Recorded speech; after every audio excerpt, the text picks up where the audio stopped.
شروع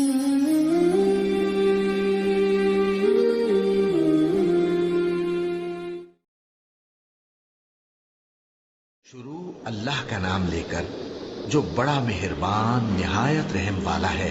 سب تعریف اللہ ہی کو ہے جس نے اپنے محبوب بندے محمد صلی اللہ علیہ وآلہ وسلم پر یہ کتاب نازل کی اور اس میں کسی طرح کی گجی اور پیچیدگی نہ رکھی، بلکہ سیدھی اور سلیس اتاری تاکہ لوگوں کو عذاب سخت سے جو اس کی طرف سے آنے والا ہے ڈرائے، اور مومنوں کو جو نیک عمل کرتے ہیں خوشخبری سنائے کہ ان کے لیے ان کے کاموں کا نیک بدلہ یعنی بہشت ہے جس میں وہ ہمیشہ رہیں گے، اور ان لوگوں کو بھی ڈرائے جو کہتے ہیں کہ اللہ نے کسی کو بیٹا بنا لیا ہے۔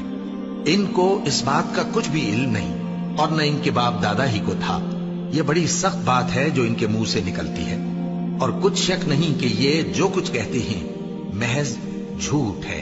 اے پیغمبر، اگر یہ اس کلام پر ایمان نہ لائیں تو شاید تم ان کے پیچھے رنج کر کر کے اپنے تئیں ہلاک کر دو گے۔ جو چیز زمین پر ہے ہم نے اس کو زمین کے لیے زینت بنایا ہے تاکہ لوگوں کی آزمائش کریں کہ ان میں کون اچھے عمل کرنے والا ہے، اور جو چیز زمین پر ہے ہم اس کو نابود کر کے بنجر میدان کر دیں گے۔ کیا تم خیال کرتے ہو کہ غار اور لوح والے ہماری نشانیوں میں سے عجیب تھے؟ جب وہ نوجوان غار میں جا رہے تو کہنے لگے کہ اے ہمارے پروردگار، ہم پر اپنے ہاں سے رحمت نازل فرما اور ہمارے کام میں درستی کے سامان مہیا کر۔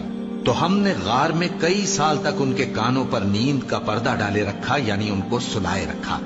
پھر ان کو جگہ اٹھایا تاکہ معلوم کریں کہ جتنی مدت وہ غار میں رہے دونوں جماعتوں میں سے اس کی مقدار کس کو خوب یاد ہے۔ ہم ان کے حالات تم سے صحیح صحیح بیان کرتے ہیں۔ وہ کئی نوجوان تھے جو اپنے پروردگار پر ایمان لائے تھے، اور ہم نے ان کو اور زیادہ ہدایت دی تھی، اور ان کے دلوں کو مربوط یعنی مضبوط کر دیا۔ جب وہ اٹھ کھڑے ہوئے تو کہنے لگے کہ ہمارا پروردگار آسمانوں اور زمین کا مالک ہے، ہم اس کے سوا کسی کو معبود سمجھ کر نہ پکاریں گے۔ اگر ایسا کیا تو اس وقت ہم نے بے عقلی کی بات کی۔ ان ہماری قوم کے لوگوں نے اس کے سوا اور معبود بنا رکھے ہیں، بھلا یہ ان کے معبود ہونے پر کوئی کھلی دلیل کیوں نہیں لاتے؟ تو اس سے زیادہ کون ظالم ہے جو اللہ پر جھوٹ باندھے؟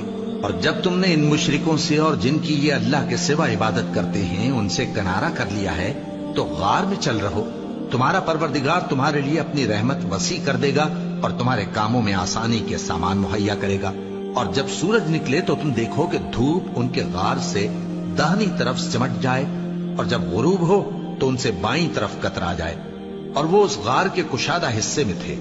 یہ اللہ کی نشانیوں میں سے ہیں، جس کو اللہ ہدایت دے وہ ہدایت یاب ہے، اور جس کو گمراہ رہنے دے تو تم اس کے لیے کوئی دوست راہ بتانے والا نہ پاؤ گے۔ اور تم ان کے متعلق خیال کرو کہ وہ جاگ رہے ہیں حالانکہ وہ سوتے ہیں، اور ہم ان کو دائیں اور بائیں کروٹ بدلاتے تھے، اور ان کا کتا چوکھٹ پر دونوں ہاتھ پھیلائے ہوئے تھا۔ اگر تم ان کو جھانک کر دیکھتے تو پیٹ پھیر کر بھاگ جاتے اور ان سے دہشت میں آ جاتے۔ اور اسی طرح ہم نے ان کو اٹھایا تاکہ آپس میں ایک دوسرے سے دریافت کریں۔ ایک کہنے والے نے کہا کہ تم یہاں کتنی مدت رہے؟ انہوں نے کہا کہ 1 دن یا اس سے بھی کم۔ انہوں نے کہا کہ جتنی مدت تم رہے ہو تمہارا پروردگار ہی اس کو خوب جانتا ہے، تو اپنے میں سے کسی کو یہ روپیہ دے کر شہر بھیجو، وہ دیکھے کہ نفیس کھانا کون سا ہے تو اس میں سے کھانا لے آئے، اور احتیاط سے آئے جائے اور تمہارا حال کسی کو نہ بتائے۔ اگر وہ تم پر دسترس پا لیں گے تو تمہیں سنسار کر دیں گے یا پھر اپنے مذہب میں داخل کر لیں گے، اور اس وقت تم کبھی فلاح نہیں پاؤ گے۔ اور اسی طرح ہم نے لوگوں کو ان کے حال سے خبردار کر دیا تاکہ وہ جانیں کہ اللہ کا وعدہ سچا ہے، اور یہ کہ قیامت جس کا وعدہ کیا جاتا ہے اس میں کچھ شک نہیں۔ اس وقت لوگ ان کے بارے میں باہم جھگڑنے لگے اور کہنے لگے کہ ان کے غار پر عمارت بنا دو۔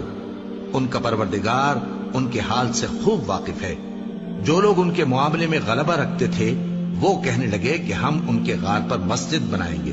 بعض لوگ اٹکل پچو کہیں گے کہ وہ 3 تھے اور چوتھا ان کا کتا تھا، اور بعض کہیں گے کہ وہ 5 تھے اور چھٹا ان کا کتا تھا، اور بعض کہیں گے کہ وہ 7 تھے اور 8واں ان کا کتا تھا۔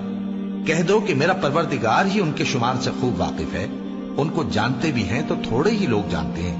تو تم ان کے معاملے میں بحث نہ کرنا مگر سرسری سی بحث، اور نہ ان کے بارے میں ان میں سے کسی سے کچھ دریافت ہی کرنا، اور کسی کام کی نسبت نہ کہنا کہ میں اسے کل کر دوں گا، مگر انشاءاللہ کہہ کر، یعنی اگر اللہ چاہے تو کر دوں گا، اور جب اللہ کا نام لینا بھول جاؤ تو یاد آنے پر لے لو، اور کہہ دو کہ امید ہے کہ میرا پروردگار مجھے اس سے بھی زیادہ ہدایت کی باتیں بتائے۔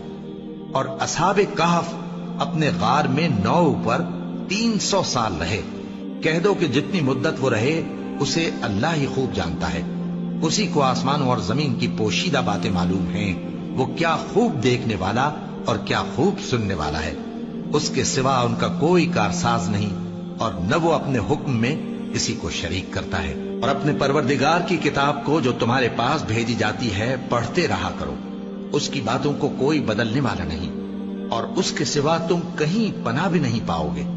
اور جو لوگ صبح و شام اپنے پروردگار کو پکارتے اور اس کی خوشنودی کے طالب ہیں، ان کے ساتھ صبر کرتے رہو، اور تمہاری نگاہیں ان میں سے گزر کر اور طرف نہ دوڑیں کہ تم دنیاوی زندگی کی رونقوں کے خواستگار ہو جاؤ۔ اور جس شخص کے دل کو ہم نے اپنی یاد سے غافل کر دیا ہے اور وہ اپنی خواہش کی پیروی کرتا ہے اور اس کا کام حد سے بڑھ گیا ہے، اس کا کہا نہ مان۔